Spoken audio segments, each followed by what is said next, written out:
Our theme this month is spiritual community, and today's topic is Circle of Love. We've been looking at what spiritual community means this month, first of all for our own congregation, then for those who come to check us out, so to speak, as a possible spiritual home for themselves, and then for what our community represents in our neighborhoods, our towns, our state, our country, and in the human race.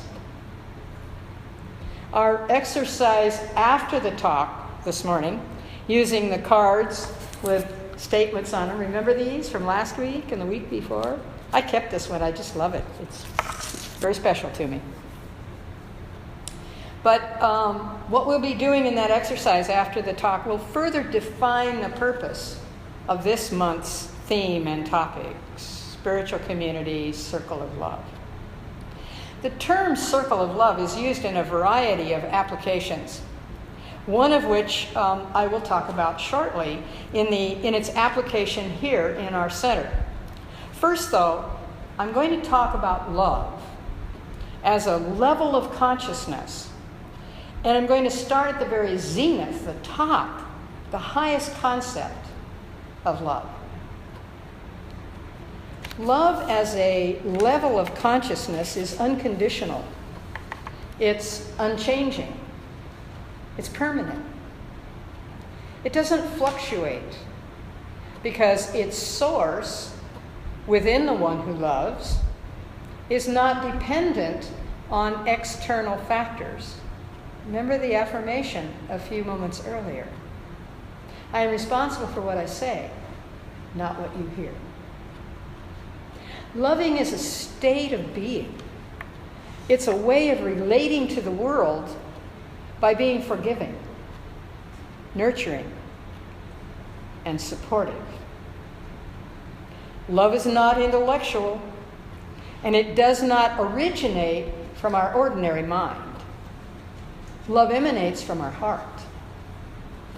It has the capacity to lift others and to accomplish great feats because of its purity of motives. Reason deals only with particulars. Love deals with the whole. Love takes no sides and is therefore global, rising above the separation of taking a position. It's then possible to be one with another because there are no longer any barriers. So love is inclusive and therefore expands the sense of self. Love focuses on the goodness of life in all of its expressions and augments what is possible. Love is true happiness. So there are no restrictions, no burdens, no inhibitions in love. The key, though, is simplicity. We can choose to be easygoing, pleasant, kind, forgiving, compassionate, unconditionally loving, including with ourselves. In fact, reality is starting with ourselves. We seek to understand. We gravitate to teachers of these principles. And we apply the principles to ourselves before we apply them to others. It's imperative that we trust in the love, mercy, infinite wisdom, and trust of the infinite. That light, capital L, light, which shines equally on all it creates. I love that phrase. It shines equally on all it creates. And above all, we avoid negativity in any form. Instead, we choose and adopt the positive. Another way of saying this is we live by example. A third way of saying it is that when we put our attention on the positive, the negative dies for lack of attention, simply dissipates for lack of attention. When we live by example, that is, making the extra effort and acknowledging that it's the divine urge in us that is working through us. This is knowing that we are the activity of God in action, expressing the divine nature of love. So when we reach out with love, we reach out in love. There is a cosmic counterpart to that, which is perfect, which is unconditioned and unconditional, and which never fluctuates. So easy to say, never fluctuates. Part of the challenge is to recognize that. And within each of us are unlimited possibilities to release that love which is perfect by means of ourselves. Always we start with ourselves. And to be a gracious receiver as well. Remember the law of circulation in the universe. We are always giving and receiving. It's in constant motion. And so while the act of giving is a generous and loving act, the act of receiving is equally loving and generous. For when we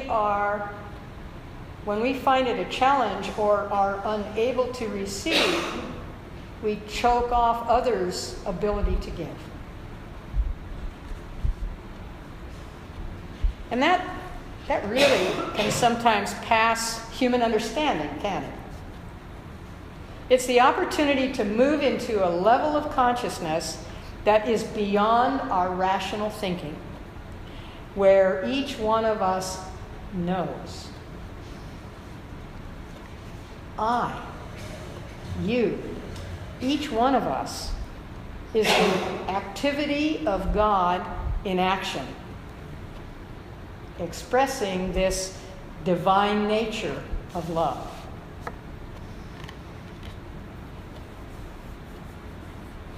Love is the greatest incentive in life and the ultimate protection. And the stories of instances playing out in the human equation are limitless. As most of you know, I frequently use my own experiences to share with you because I always have my own permission to do so. And particularly since we're on YouTube now, getting advance permission to use somebody's story is really important. So I want you to know that I have my own permission to share this story with you this morning. One of the greatest lessons in my ministerial career came before there even was a career. 2 weeks after I became a minister, I herniated a disc in my back, and I was incapacitated for over 4 months. During that time of recuperation and healing, I learned so much about myself, about pain, about loving support, and especially about spiritual community. My home center for spiritual living in San Juan Capistrano, California, had a volunteer group that they called the Circle of Love. Their mission was to support members and friends of the center who were experiencing temporary challenges. In my own situation, because I was bedridden and lived by myself, that meant providing me with trays of meals, keeping my house in order, feeding and walking my dog, picking up food and medications, getting me to and from medical appointments, not for 3 days, more like 3 months, every day of those 3 months. Trays of food would be delivered by an individual, not left on the doorstep, but brought to my bedroom with flowers, get well cards, and often a child with a toy or a stuffed animal to brighten my day. More often or not, the delivery person brought his or her own meal, sat with me, and we ate together and we talked together. Those of you who have visited my home know there are a lot of stuffed animals in various places throughout the house. Some of those came to me, and I still treasure them during this time that I'm actually talking about now. Prayer practitioners would show up, spend time with me, share stories with me, pray with me. It was so seamless. There was a magnificent organization behind it all, and it was all done by volunteers. They never missed a meal, never missed an appointment, never forgot to pick up a Starbucks bold blend of coffee on the way. Sometimes the person coming in on any given day was somebody I had never even met before. Yet there they were, in loving service. I've never forgotten any of that. Some of you have heard me talk about it on occasion, some of you probably more than once. It has continually been such a joy to me and for me to observe and experience a similar outpouring of love in and through this spiritual community since I've been here. I've seen you supporting each other through challenges. I've seen others offering support when one of us forgets or hesitates to ask for it.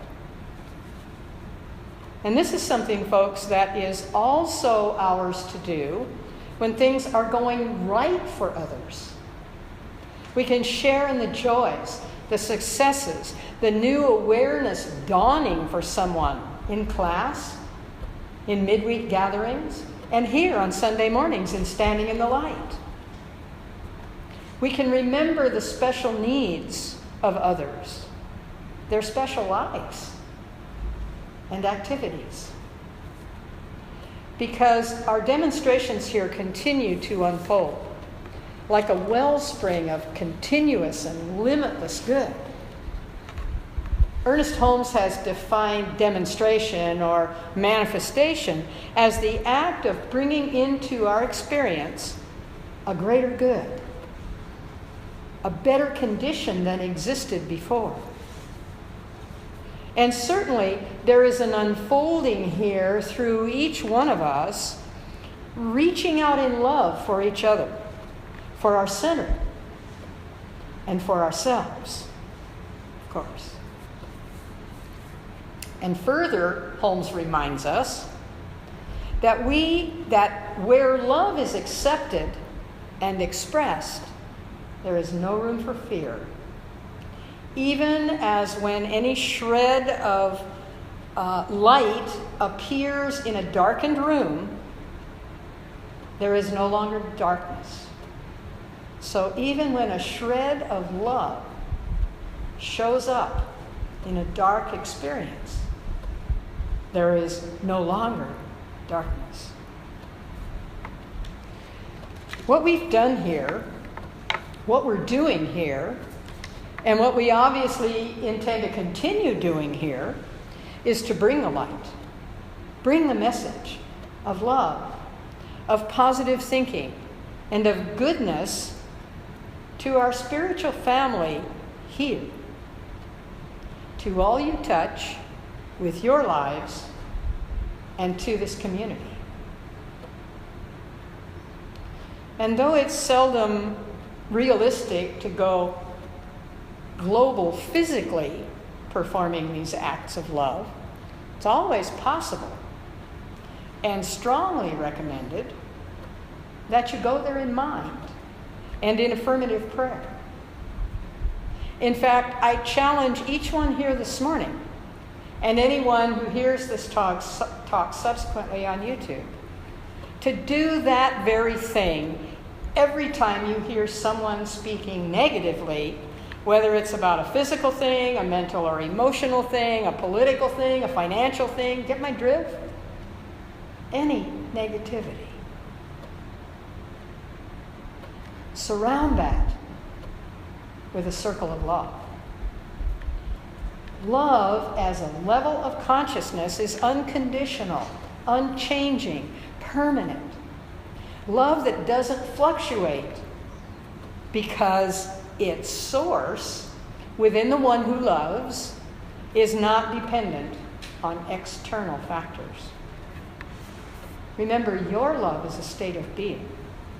It's a way of relating to the world by being forgiving, nurturing, and supportive. And every one of those qualities, those attributes of God, forgiving, nurturing, supportive, loving, all of those are constantly flowing in and through us anyway. It's not like we have a limited amount to give away and when it's gone we don't have any more. We have an open pipeline to source in every moment, in every experience, in every challenge.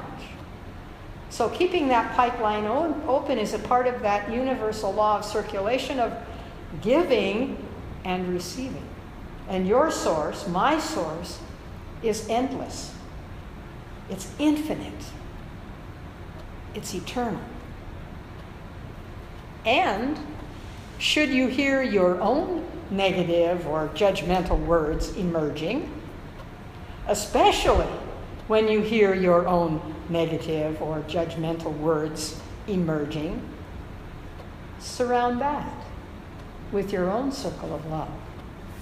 Because love expands your sense of self. Love focuses on the goodness in life, in all of its expressions, and augments what is positive. Love is true happiness, and it's the truth of you. And so it is. And so it is.